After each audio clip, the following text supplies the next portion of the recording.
Well, hello, my friends. I thought we would go a little old school today, and we'd play some Dungeons and Dragons Wrath of Ashardalon. Now, this game is at least 10 years old, and it was I think they released sort of three way back in time. It was a board game about Dritz, set in the Dritz world, one set in Ravenloft with vampires, and of course Ashardalon, which is sort of high fantasy dragons. The games are pretty much the same, it's just different miniatures come in them.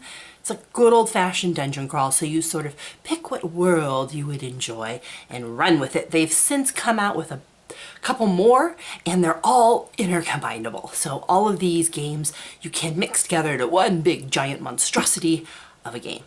But at its heart, this is an old school hack and slash. Spawn a monster, kill a monster, explore a new tile. Okay, this is the original. This is where all of the Gloomhavens and everything sort of builds off of this idea of spawn a monster, kill a monster, explore a tile. And this one does it really well. It's not super complicated. It is, okay, it's repetitive, but if all you want to do is, go down and clear out a dungeon, this one's got you covered. And even though it's one of these giant, big box affairs, it should only run you about 40 bucks, and you can pick this guy up used pretty much with regularity because it's sort of been, it's fallen out of fashion, I suppose we would say. I still think it's fun. It's a great game for sort of moderate to entry-level gamers. If you want to sit down and play a game that doesn't take forever to set up and teach, and you don't have like a hand of cards and trying to fill out what abilities are and tokens and blah, blah, blah, blah, blah. Nope, it does away with all of that. This is very streamlined, very simple, but still a lot of fun. So I would recommend Dungeons and Dragons to a younger crowd, or maybe to somebody who wants a little more of a lightweight game.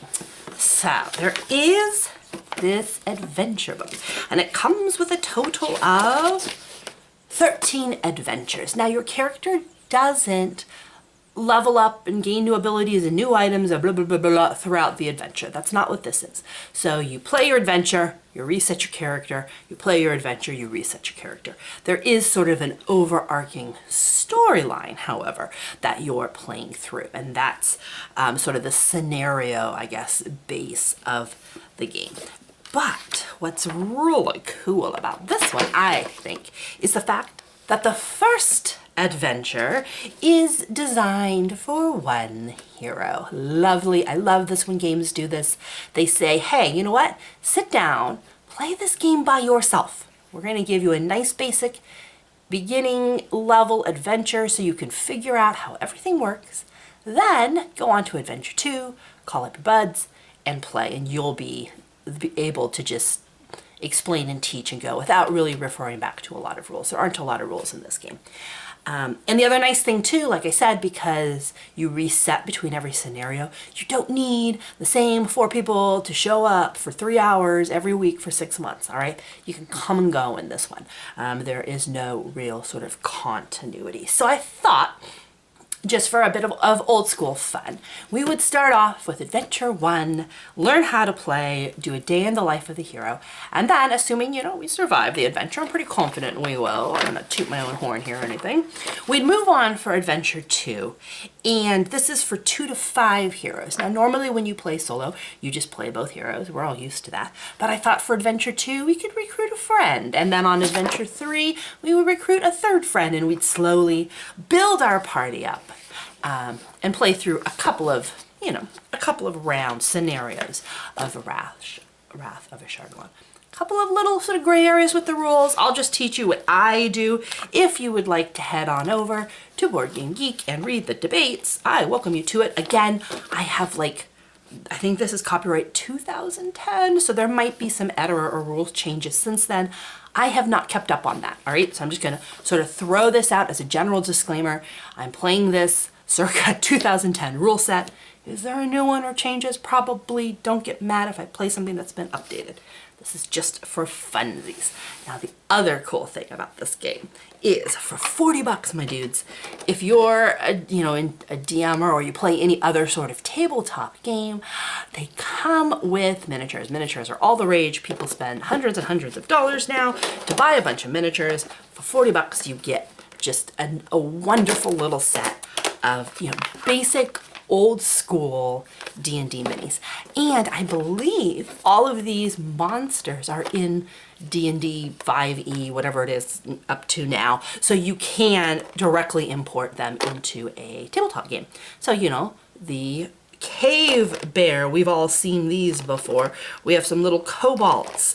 We have some legion devils. We have a I don't even know what this is called. We have a dude with many things coming out of its head. I'm not up to date on all of the names, but there are, for 40 bucks, you get a nice little stack of miniatures here. And again, if you went Ravenloft, these would all be like in that vampire-y base. And if you went Dritz, then they'd be more of the drow underbelly. I don't know, there's probably spiders in there, which I'm okay with passing. Oh, this little guy, is this a beholder with all the little eyeballs coming off of him? I'm not sure. We'll see them as we go, I'm sure. But again, if you ever can find this one used, man, I'm a fan. So I'll try and convert you to my fandom. Because it's been around for so long, people have really pimped this game out. So I printed these off of Board Game Geek. Somebody made tuck boxes with art from the game for all. These are the 5 different classes you can play. We have our dwarven fighter, our human cleric, I believe it's a half-orc rogue, a dragonborn wizard, and of course the half-elf paladin. So there's a lot of neat sort of accessories and add-ons if you're interested in sort of digging around the Board Game Geek files section. Those are there as well. This is your classic pull a tile, attach it, and explore. All right. So setup is takes 3 seconds. I'm not even going to walk you through it. I'm just going to set it up. And then I thought, since we are, going old school, we would start with Miss Vestra, our fighter, and she's going to be our solo adventurer for this first game. I don't sleeve all the cards. I only sleeve these little hero cards just because you play them so much. She comes with a bunch of different powers, and they're divided up into sort of 3 different ones.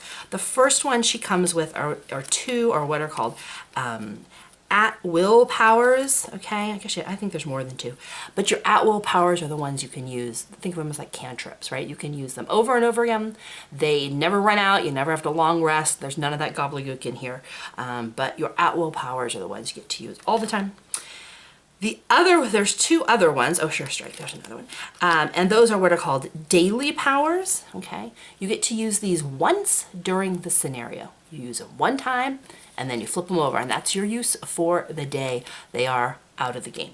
And this happens even if you miss, even if you whiff it, your daily power is gone. So these are the most powerful. You probably want to save those up. And then finally you have what's called utility power.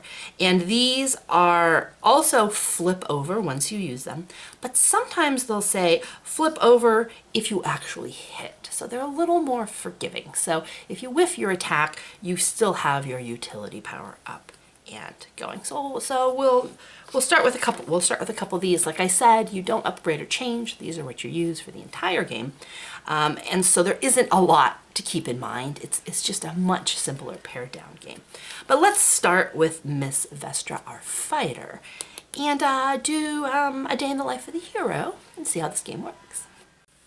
So here is Vestra, our dwarven fighter. She's adorable. She looks like a badass, so we're gonna love using her. They come with these nice little hard character cards. You can either be a first level or second level. That's as far as you can get.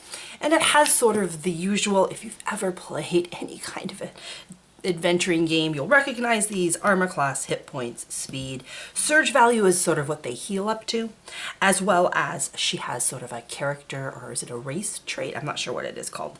Cast iron stomach, so it's hard to poison her. I guess she's used to eating some shady stuff. And they list the power cards that you can use. The game kind of says if you're starting out, they recommend using this set of power cards. The first being, of course, Dwarven Resilience. Being a dwarf, she's a little tougher than most. She can regain 4 hit points. This is a daily power, right? Remember? So she only gets to use this once with every scenario, and then we flip it over. So that's a great one. She gets 1 utility power, and this one is kind of like a redo, inspiring advice. If you ever miss, you can re-roll and try a hit again. This one only flips if the hit works, otherwise you could keep it up, which is really nice.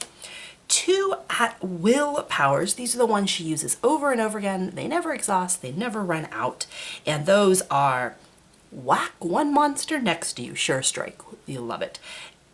Add 11 to our attack, it does 1 lovely point of damage. Now, most creatures in this game have between 1 and 2 points of damage, so there's not a lot of sort of tracking of creatures that has to go on. The other is charge, so she gets to move up to her speed and then attack, so she can kind of like, you know, run into the fray as it will. The attack bonus is a little bit lower, but that's fine. And then the last one they recommend is this daily power into the fray, and this lets you sort of move up to a hero, one of your companions, and fight with them. Since we're playing alone and we don't have anyone else to move to, I am going to swap this one out for the good old comeback strike. If you hit, we get 2 hit points. If you miss, we don't have to flip it over. So this is a one-time use, but it has to connect before it exhausts. So with that in mind, these are the 5 skills you're going to use throughout the game. These 2 over and over. These as desperation calls for them, okay? And that's it, man. There's no other juggling of character to do. The one nice thing that I think is kind of cute is for your hit points, they give you this little grouping of 5 so it doesn't, you know, slide everywhere, and you can see it much better. And of course, 3 little singletons to get us up to 8. Now, the only other thing we have to do is the start of the game, you are allowed 1 item, okay? Boom, let's see, what do we get? A crossbow of speed. I like that one. The ability to rapidly reload this crossbow makes it an incredibly deadly weapon. Instead of moving, you can attack a monster within 1 tile with a rapidly fired bolt. Okay, it's lower attack bonus, but we're going to take that. That's going to be her item. So she has, up close, she wields her little nasty mace, and from far away, she has this rapidly reloading crossbow. Okay, I think we're ready to go.